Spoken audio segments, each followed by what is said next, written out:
ফালাম্মা নাসু মা যুক্কিরু বিহি,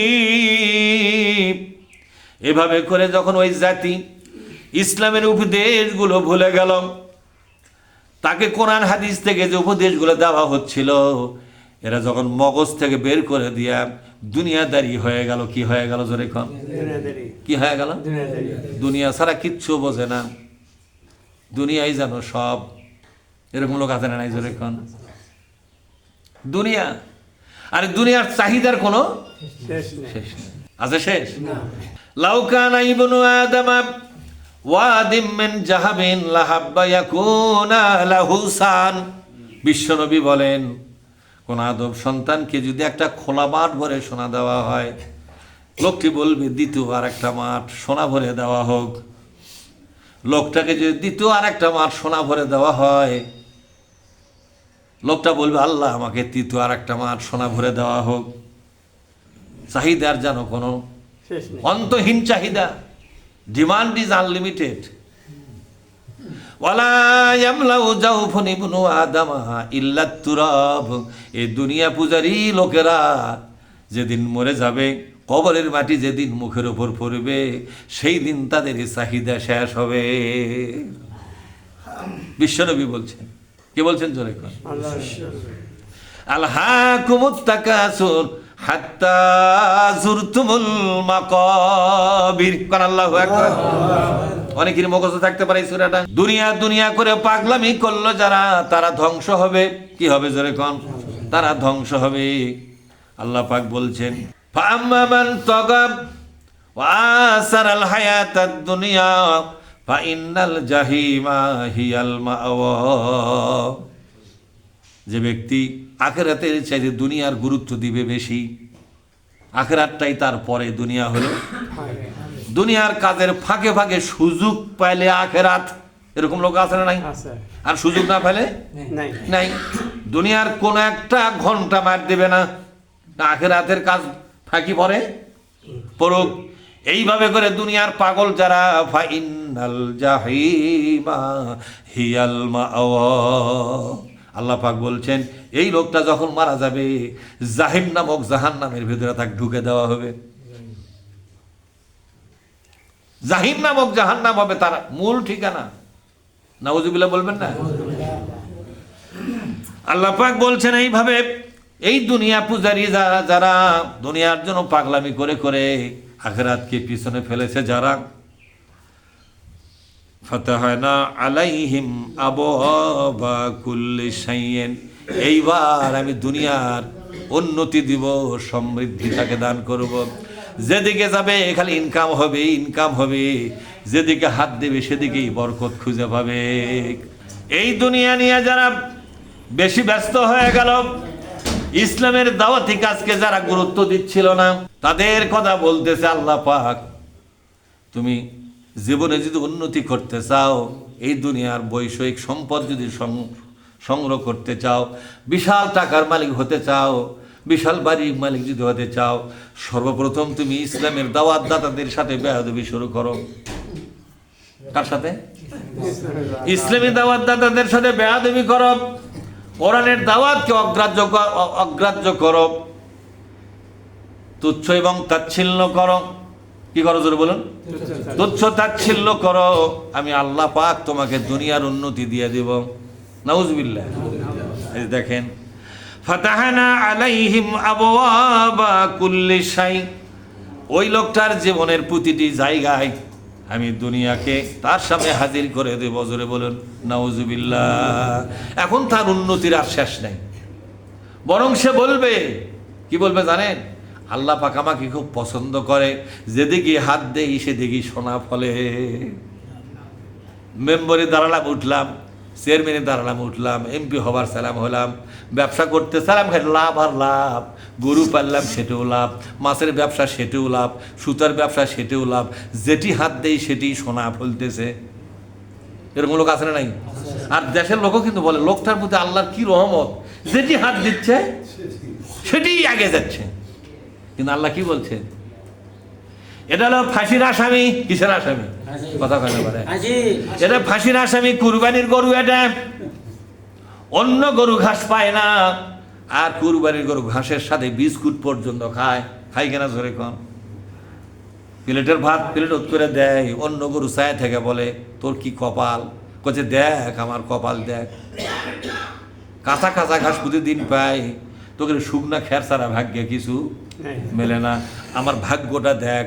ওরই মধ্যে একটা জ্ঞানী গরু আছে, সে বলতেছে কিসের ভাগ্য রে, জিলহজ মাসের 10 তারিখ খালি পরিবার দে, তোর ভাগ্যের খেলা সেদিন মিটবে। আল্লাহ পাক বলছেন এই দুনিয়া পূজারী যারা দুনিয়ার উন্নতি এবং সমৃদ্ধি দিয়া তাদেরকে টইটুম্বুর করে দিব, যাতে করে দুনিয়ার দিকে আরো বেশি অগ্রসর হতে পারে, দুনিয়ার প্রতি বেশি আকর্ষণ তার তৈরি হতে পারে, এই দুনিয়াটাই যেন তার সব।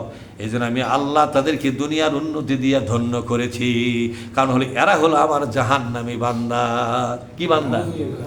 এরা আমার কি বান্দা? এরা মনে করছে আল্লাহ রহমত করতেছে, এটা রহমত নয়, তুমি হলো ফাঁসির আসামি, তোমাকে না ভালো তো কি লাগবেই। তাহলে কুরবানির 10 তারিখে তোমাকে তো পারে ফেলে দিয়ে যাই বিস্কুট খেলে ওই তোমাকে জব করবে, করবে কেন? আর ঠট্টরে শুকনাটা ওই বেঁচেই থাকবে, থাকবে না জলে, ওই বেঁচেই থাকবে। আল্লাহর কথাগুলো বুঝতে পারতেছেন আপনারা? হাত্তা ইযা ফারিহু বিমা উতু, এমনকি উচ্ছ্বাস করবে, আনন্দ করবে, বন্ধু বান্ধবের কাছে বলে বেড়াবে যেটি হাত দিছি সেটি আল্লাহ আমাকে রহমত করেছে। এত বেশি সুযোগ সুবিধা আল্লাহ তাকে দান করবেন, আখিরাতের জন্য আর সে সময় পাবে না, আখিরাতের কাজ করার জন্য তাকে আর সুযোগ দেওয়া হবে না, দুনিয়ার জন্য তাকে আল্লাহ তাআলা লাগায়া দিবেন। হবে দুনিয়ার কুকুর, যেরকম কি দুনিয়ার কুত্তা, এরা কি যেরকম দুনিয়ার কুকুর, মাসালুহু কা মাসালিল কালবে, কোরআন শরীফের মধ্যে আসছে 7 নম্বর সূরার মধ্যে, সূরা আরাফ, মাসালুহু কা মাসালিল কালবি, এরা হলো দুনিয়ার কুকুর, দুনিয়া ছাড়া এরা কিছুই বোঝে না। কার কথা? এবার আল্লাহ পাক বলছেন শোনেন, আখাযনাহুম বাগতাতান, হঠাৎ করে আমি তাকে ধরে ফেলবো। এই যে শান শওকত জীবনের সংগ্রহ করা সেই আরাম আয়েশের উপকরণগুলো, বাড়ি গাড়ি, জমাজমি টাকা পয়সা সব নিয়ে যখন বিভোর হয়ে গেছে, মশগুল হয়ে গেছে, মজা লুটতেছে, ঠিক এমত অবস্থায় হঠাৎ করে আমি তাকে দুনিয়া থেকে টান মেরে আখিরাতে জাহান্নামে পাঠাইয়া দিব। নাউযুবিল্লাহ। বাটটা তার সাডেনলি হঠাৎ করে আমি তাকে টান দেব দুনিয়া থেকে। যে দুনিয়া তো কষ্ট করে সাজালো, যে বাড়ির প্রতিটা ইটে সুন্দর করে ঘষে ঘষে টাইলসগুলো সুন্দর করে বাছাই করে নিয়ে নিয়ে ঘরটা সাজালো, ল্যাট্রিনটা সাজালো, বাড়ি সাজালো, ব্যাংক ব্যালেন্স করলো, পোশাক আদি পরিবর্তন হয়ে গেল, গাড়ি বাড়ি হয়ে গেল, এখন শুধু মজা করে, শুধু ভোগের সময়, ঠিক এই সময় হঠাৎ করে তার দুনিয়ার সাথে বিচ্ছিন্নতা করে দিয়া এই দুনিয়ার সফর শেষ করে তাকে আখিরাতে পাঠায়া দেব আমি। কাজটা কে করবে? জোরে কর। আল্লাহ পাক বলছেন বাগতাতান ফাইজা হুম মুবলিসুন, তখন আশা ভঙ্গ হয়ে যাবে। ইবলিস, মুবলিস মানে হচ্ছে যার অন্তরে নাজাতের আর কোনো আশা। কেন আশা থাকবে না সেটা শোনেন, হাদিসে আসছে এই আয়াতের ব্যাখ্যা। আল্লাহর নবী বলেন যেই লোকটাকে আল্লাহ জাহান্নামে দিবে, ওই লোকটার মরণের সময় একদল জাহান্নামের ফেরেশতারা আসবে তার জীবন নেওয়ার জন্য। নাউজুবিল্লাহ বলেন।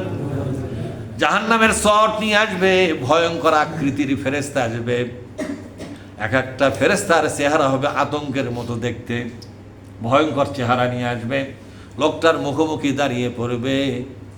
এ লোকটা তখনই বুঝতে পারবে আমার সাথে আল্লাহ ভালো ব্যবহার করবে না।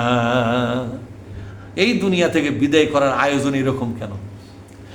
কিছু ফেরেশতার হাতে দড়ি থাকবে, জাহান্নামের সর থাকবে, আর অগ্নিমূর্তি ধারণ করে হাতুর বাটাল পর্যন্ত থাকবে। হাতুর, এই যে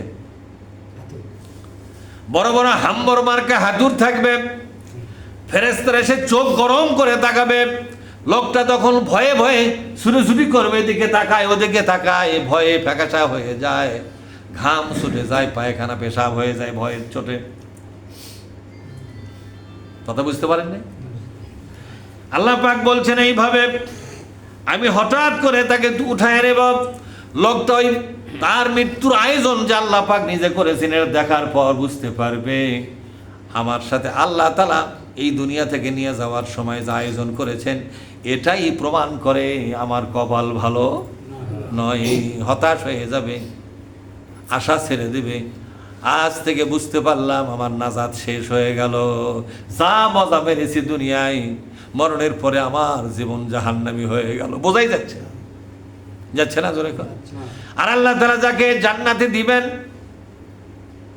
তার জন্য বিশ্বনবী বলেন জান্নাতের ফেরেশতারা আসবে জান্নাতের রুমাল নিয়ে, জান্নাতের তোয়ালা নিয়ে আসবেন। চেহারা হবে নূরের মতো চেহারা ফেরেশতাদের, দেখেই মনে হবে বন্ধু বন্ধু, দেখেই মনে হবে কত আপনজন। মুস্কি হেসে বলবি ইয়া আইয়াতুহান নাফসুল মুতমাইন্না ইরজিই ইলা রাব্বিকি রাদিয়াতাম মারদিয়া। ও শান্ত আত্মা, ও আল্লাহর প্রিয় বান্দা, এসো, তুমি ফিরে এসো, তুমি আসা শুধু বাকি। ফাদখুলি ফি ইবাদি ওয়াদখুলি জান্নাতি। ফিরে আসো রে আল্লাহর বান্দা, তোমার জন্য জান্নাতের দরজা খুলে রেখেছি। সুবহানাল্লাহ। ঢোকো, জান্নাতে ঢোকো। সম্মানিত ভাইরা, আমাদের আখেরাতের জন্য পাগল হতে হবে ভাই, শুধু দুনিয়া করলে হবে না। যেরকম ঠিক না?